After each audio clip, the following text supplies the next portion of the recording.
ኦሪት ዘሌዋውያን አንድምታ ትርጓሜ ምዕራፍ 25 ተራ ቁጥር 1 ወነበቦ እግዚአብሔር ለሙሴ በደብረ ሲና ወይቤሎ። እግዚአብሔር ለሙሴ በደብረ ሲና እንዲህ ሲል ተናገረው። ተራ ቁጥር 2 ንግሮሙ ለደቂቀ እስራኤል ወበሎሙ አመ ቦይክሙ ውስተ ምድር እንተ አነ እሁበክሙ ተአርህ ምድር ወታሰነብት ለእግዚአብሔር። እኔ ወደምሰጣችሁና ወደማወርሳችሁ ወደ ከነዓን ምድር በገባችሁ ጊዜ ምድሪቱ ለእግዚአብሔር ዕረፍትን ታድርግ ብለህ ለእስራኤል ልጆች ንገራቸው አለው። ተራ ቁጥር 3 6 ዓመተ ትዘርእ ገራይተከ ወ6 ዓመተ ትገምድ ወይነከ ወታስተጋብ ፍሬሁ። 6 ዓመት እርሻህን አርሰህ ዝራ፣ 6 ዓመት የተከልከውን ወይንህን ቁረጥ፣ ፍሬውንም ሰብስብ። አሁን እንዲህ ማለቱ በ6ኛው ዓመት የሚዘሩ ሆኖ አይደለም፣ መሰብሰቢያውን ሲያይ ሲናገር እንዲህ አለ እንጂ። ተራ ቁጥር 4 ወበሳብዕ ዓመት ሰንበት ዕረፍታ ውእቱ ለምድር ወታሰነብት ለእግዚአብሔር። በ7ኛው ዓመት ግን የምድር ዕረፍት ነውና ምድር ከመታረስ ከመቆፈር ለእግዚአብሔር ዕረፍት ታድርግ። እንዳታርሷት፣ እንዳትቆፍሯት፣ እንዳትዘሩባት አለ። 6 ዓመቱን ተገልግላችሁ 7ኛውን ዓመት ነፃ ትውጣ፣ ምንም አታድርጉባት አለ። ገራይተከኒ ኢትዝራ ወአጸደ ወይንከኒ ትግምድ። እርሻህን አትዝራ፣ የወይንህንም ዘለላ አትቁረጥ አለ። ተራ ቁጥር 5 ወዘለሊሁኒ ይበቁል ውስተ ገራይተከ ኢትዕጽድ ወአስካለ ወይንከኒ ዘቅዱስ ይትቅስም በይእቲ ዓመት እስመ ዕረፍታ ለምድር ውእቱ። የምድር ዕረፍት ነውና በ7ኛው ዓመት በእርሻህ ላይ የበቀለውን ገቦውን አትጭድ፣ አትልቀም አለ። የተለየ የወይንህም ዘለላ አትልቀም። ተራ ቁጥር 6 ወይኩን ውእቱ ዘሰንበታ ለምድር መብልዓ ለከ ወለገብርከ ወለአመትከ ወለገባኢከ ወለፈላሲከኒ ዘያሃድር ኀቤከ። ምድር ዕረፍት ባደረገችበት ዓመት የተገኘው ፍሬ ላንተ፣ ለወንድ ባሪያህ፣ ለሴት ባሪያህ፣ ለምንደኛህም በአንተ ዘንድም ለሚኖረው ስደተኛ ይሁን አለ። እናንተም ሂዳችሁ አብራችሁ ብሉት፣ ግን ሰብስባችሁ ወደ ቤት አታግቡ አለ። ተራ ቁጥር 7 ወለእንስሳከ ወለአራዊተ ምድርኒ ይኩንክሙ መብልዓ ኩሉ እክሉ።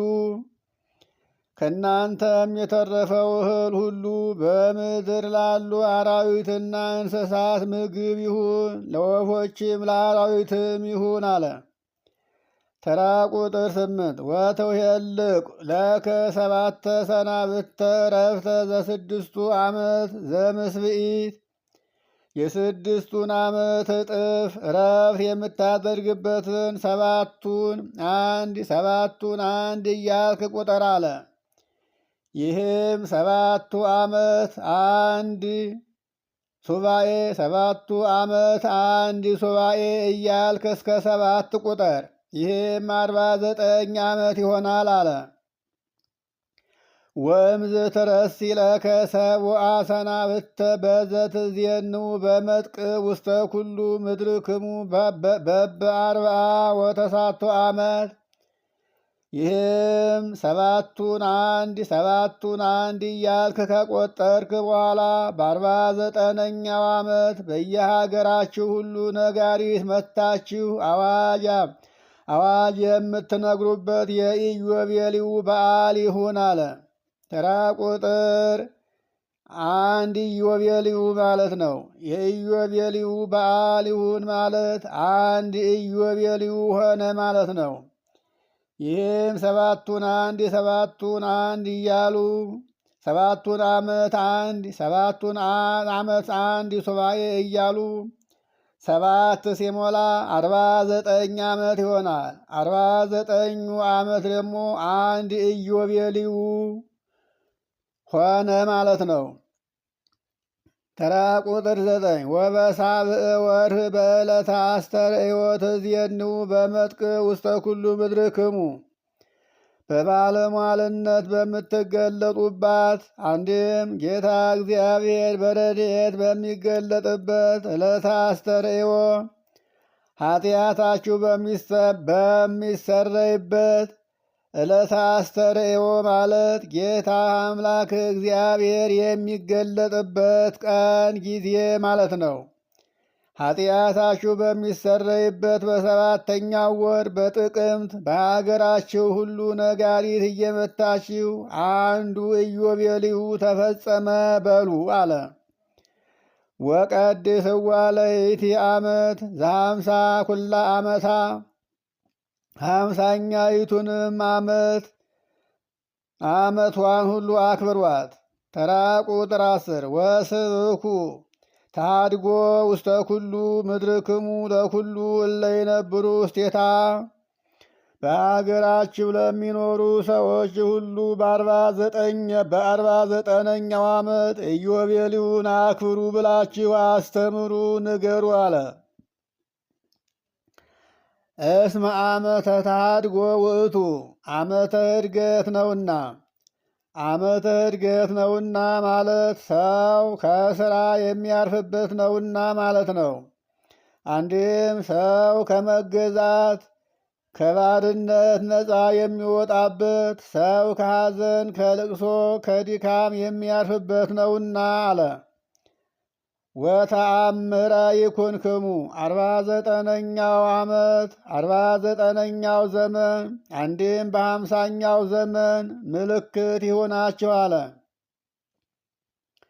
አንድም 49ኛው ዓመት 50ኛው ዘመን ምልክት ይሆናችሁ አለ።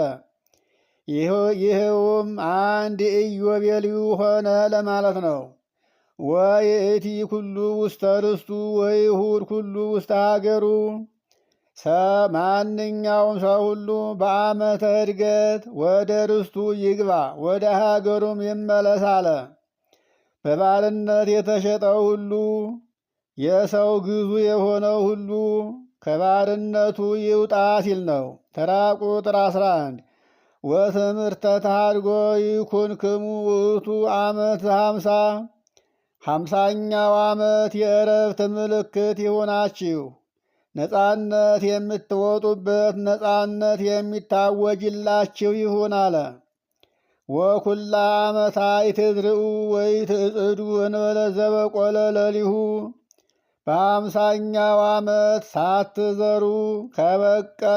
ሳትዘሩት ከእርሻችሁ ላይ ከበቀለው ከገቦው በስተቀር ዘርታችሁ አትጨዱ እንዳትዘሩ አለ። ወይ ትቅስሙ ዘተቀደሰ ባቲ እስመ ትእምርተ ተሃድጎ ውእቱ የዕረፍት ምልክት ነውና ዓመተ ዕድገትም ነውና አለ። ለምግብ የተለየባትን የ5ኛውንም ዓመት ወይን አትልቀሙ አለ። ወይን በተተከለ በ3ኛው ዓመት ያፈራል። ያን የመጀመሪያውን በ3ኛው ዓመት ያፈራውን ወፎች ይበሉታል እንጂ ሰዎች ወደ ቤታቸው አያስገቡትም።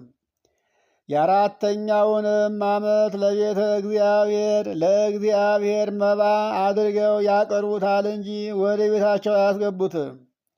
የ5ኛው ዓመት ግን ለባለቤቱ ይሆናልና እንዲህ አለ። የ5ኛውን ዓመት ብሉ አለ። ተራ ቁጥር 12 ወቅዱሰ ይኩንክሙ ዓመተ ዕድገት የተለየ በዓል ይሁናችሁ አለ። ወብልዑ ዘእሙስተ ገዳም እክለ በ8ኛውም ዓመት ከተዘራው ሁሉ ብሉ። አንድም በምድረ በዳ ከተገኘው ሁሉ ብሉ።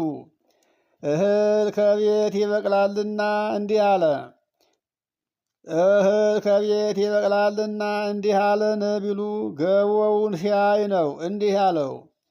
ተራ ቁጥር 13 ወበይቲ ዓመት ዘትምህርተ ታድጎ ያቱ ኩሉ ውስተ ርስቱ በዓመተ ዕርገት 49ኛው ዓመት ማንኛውም ሰው ሁሉ ወደ ርስቱ ይግባ፣ ወደ አገሩ ይመለስ። ወደ ሰው አገር የተሸጠ ሁሉ፣ ለባርነት የሄደ ሁሉ፣ በሰው ቤት የሚገዛ ሁሉ ከባርነቱ ነፃ ይሁን አለ።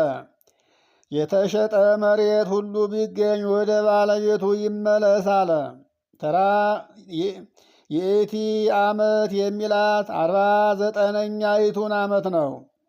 ተራ ቁጥር 14 ወመኒ ቦ ዘተሰይጠ ሀበ ካልኡ እያይጽቦ ድሃውም ከባለጸጋው ዘንድ የተገዛው መገዛት በባርነት የኖረበት ዘመን ቢኖር በዓመተ ዕርገት ማለት በነፃነት ቀን ማለት ነው። ባለጸጋው ድሃውን ገንዘቤን አምጣ ብሎ እንዳያስጨንቀው የደከመበትን ያገለገለበትን ደሞዙን ሰጥቶ ያሰናብተው እንጂ አለ።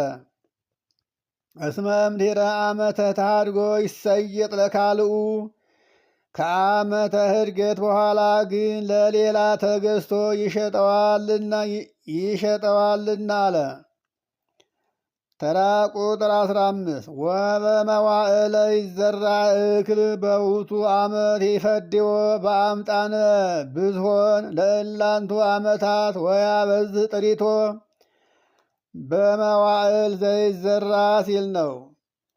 እህል በሚዘራበት በ8ኛው ዓመት ተገዝቶ ይክፈለው። ከሌላ ሰው ለሌላ ሰው ተገዥ ሆኖ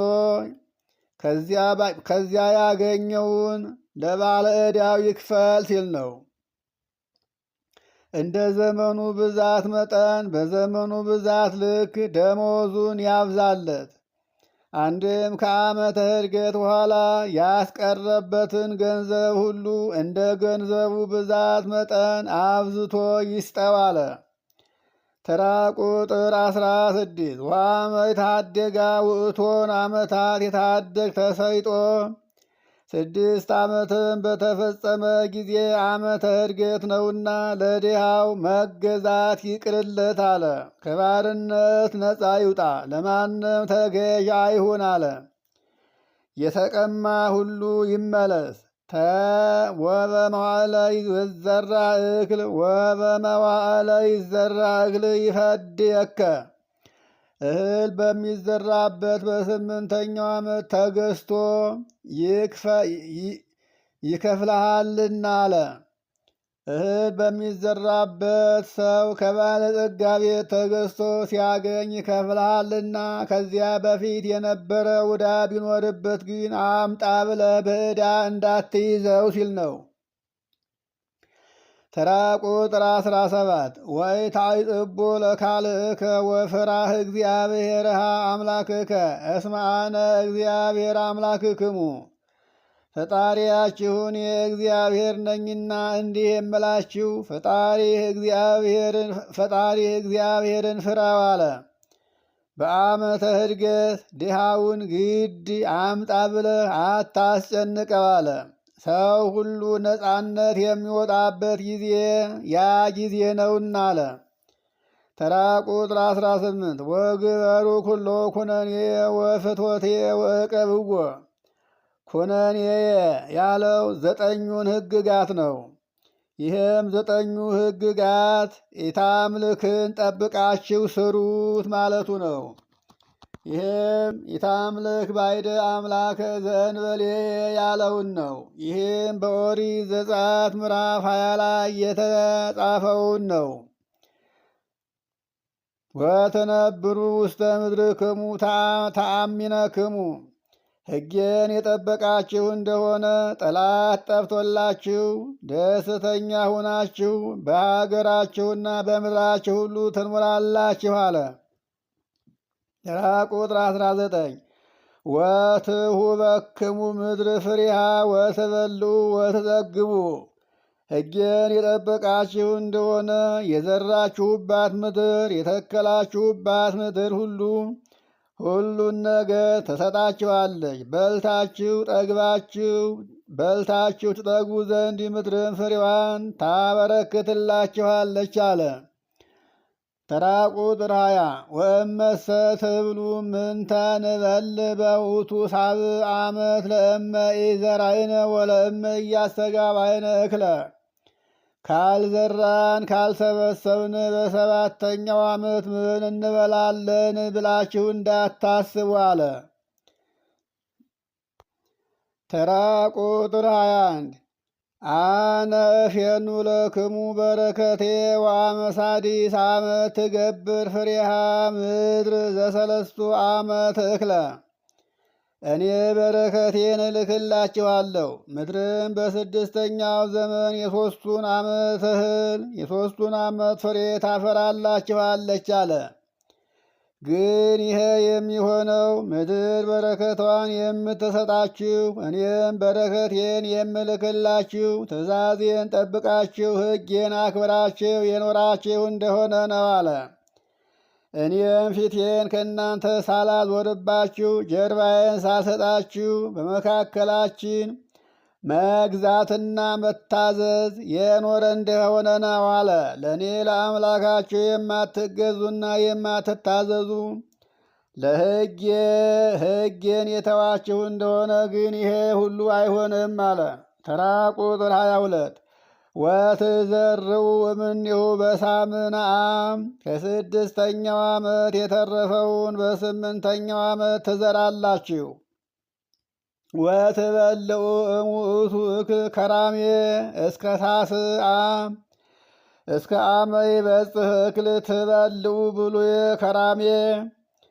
ትበልዑና ትበልዑ ያለው ከራሜና ከራሜ ያለው አንድ ወገን ነው ማለት ትርጉሙ አንድ ነው። ከከረመውም ከስድስተኛው ዓመት እህል አዲሱ እህል እስከሚደርስበት እስከ 9ኛው ዓመት ድረስ ትበላላችሁ አለ። ተራ ቁጥር 23 ወምድርኒ ትሰየጥ ስሉጠ እስመ እንቲአየ የእቲ ምድር። ይህች ምድር የኔ ገንዘብ ናትና በውጭ አትሸጥም ማለት ለአሕዛብ አትሽጧት ሲል ነው። ርስታችሁን ለአሕዛብ አትሽጡ አለ። ርስት ሃይማኖት ናትና። አንደኛ ነገሥት ምዕራፍ 20 ከቁጥር 1 ጀምሮ ናቡቴ ለአክዓብ ርስቴን የአባቶችን ርስት አልሸጥም ብሎ እምቢ ያለበት ለዚህ ነው። አክዓብ መሬትህን የወይን ቦታህን ሽጥልኝ ወይም በሌላ ለውጠን ሲለው የአባቶችን ርስት አልሸጥም፣ ይህንንስ እግዚአብሔር ከኔ ያርቀው አለ። ከዚህም ርስታችሁን ለአሕዛብ አትሽጡ፣ ርስት ሃይማኖት ናትና አለ።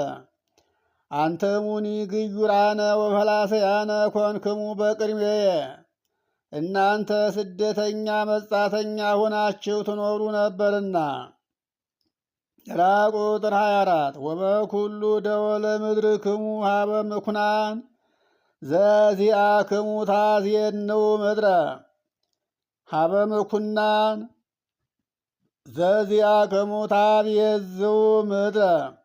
የእናንተ ጉልት በሆነ በሀገራችሁ አውራጃ ሁሉ ምድርን ትቤዣላችሁ ማለት ለድሃው አስጠምኑት ሲል ነው።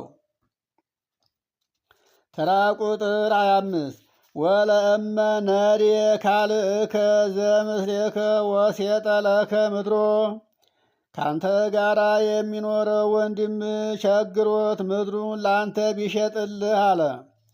ወእምዝ መጻ ዘቅሩቡ ዘይሰክዎ ዘይኮሴዎም ይላል። ታቤዝዎ ዘሴጠለከ እሁሁ ዘይትካፈሎ ሲል ነው። ከዚህ በኋላ በስጋ የሚቀርበው ርስት የሚካፈለው ሰው ቢመጣ ወንድሙ የሸጠልህን ውርስ ለሚገባው ለወንድሙ አስጠምነው ማለት ለወንድሙ ስጠት መልስ ሲል ነው። ተራ ቁጥር 26 ወእመኒ አልወ ዘይኰሴዎ ወእምዝረከበ ውእቱ ውስተ እዴሁ ወአይከለ ለቤዞቱ ይኄልቅ ሎቱ ዓመተ ዘእምአመ ሴጠ።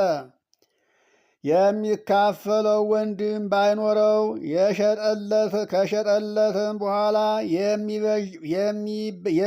የሚበዥበት የበቃ ገንዘብ በእጁ ባያገኝ ከሸጠለት ቀን ጀምሮ ዓመቱን ይቁጠሩለት አለ። ተራ ቁጥር 27 ወይፈድዎ በመጠነ በጽሖ ለውእቱ ብእሲ ዛሃቤሁ ሴጠ ወያገብሎቱ ገራይቶ። ለሸጠለትም ሰው የደረሰውን ያህል በደረሰው ልክ ገንዘቡን ይክፈለው። የገዛውም ሰው ገንዘቡን ተቀብሎ እርሻውን ለድሃው ይመልስለት አለ። ተራ ቁጥር 28 ወእመሰ ይረከበ ውስተ እዴሁ በአምጣነ ይፈድዎ ይከውን ገራይቱ ለዘተሳየጠከ እስከ ዓመተ ተሃድጎ። ያ ድሃ ግን የሚከፍለው ገንዘብ በእጁ ባይኖረው እስከ ዓመተ ዕድገት ድረስ በሚከፍለው ገንዘብ ልክ እርሻው ለገዛው ሰው ይሁን አለ። ወበዓመተ ተሃድጎ ያገብሎቱ ገራይቶ ለዘሴጠ። ዓመተ ዕድገት በሆነ ጊዜ ግን 49 ዓመት በሞላ ጊዜ ያ የገዛው ሰው እርሻውን ለሸጠለት ድሃ ይመልስለት አለ። ተራ ቁጥር 29 ወለእመቦ ዘሴጠ ቤቶ በውስተ ሀገር እንተባቲ ቅጽር እስከ ይፌጽም መዋዕለ ይእቲ ዓመት ይከውኖ ለቤዝዎ ወያቤዝዎ። እንደ ዘጌ እንደ ቆራጣ ቅጥር ባለበት ሀገር ያለች ቤቱን የሸጠ ሰው ቢኖር የገዛው ሰው የገዛበትን ዘመን እስከሚፈጽም ድረስ መቤዠት ይገባዋል አለ። እነሱም የቤዡት ማለት ገንዘቡን መልሰው ቦታቸውን መውሰድ ይገባቸዋል ሲል ነው። የገዛው ሰው ከዓመት አስቀድሞ ቅጥር አይቀጥርበትም፣ ተክልም አይተክልበትም ነበርና እንዲህ አለ። 1 ዓመት እስከሚሆነው ድረስ አጥር አያጥርም፣ ቅጥርም አይቀጥርም፣ ተክልም አይተክልም። ተራ ቁጥር 30 ወእመሰ ተፈጸመት ኩላ ይእቲ ዓመት ወይቤዝዎ ስሉጠ ይከውኖ ውእቱ ቤት ለዘተሳየጠ። የገዛበት ዘመን ብትፈጸም ግን የገዛበት ዘመኑ ሲፈጸም ግን አለ ለሻጩ ሰው ለውጥ ሁና ትቅርለት። የገዛትም ሰው ከዚህ በኋላ ተክል ይትከልባት፣ ቅጥር ይቅጠርባት፣ ይህ የሀገሩ ሥርዓት ነውና አለ። ወኢያእትእዎ ሎቱ ውእተ ቤተ ዘሃለወ ውስተ ሀገር እንተባቲ ቅጥር ወይከውኖ ለውሉደ ውሉዱ ወኢይንስእዎ እምኔሁ በዓመተ ዕድገት በዓመተ ተሃድጎ። ቅጥር ባለባት ሀገር ያለ ያን ቤት ለሻጩ አይመልሱለት፣ ለገዛው ሰው ለልጅ ልጁ ይሁን እንጂ አለ። በዓመተ ዕድገትም ጊዜ ከእርሱ አይወጣም፣ አይነሱትም፣ አይወስዱበትም አለ። ይህ ማለት 49 ዓመት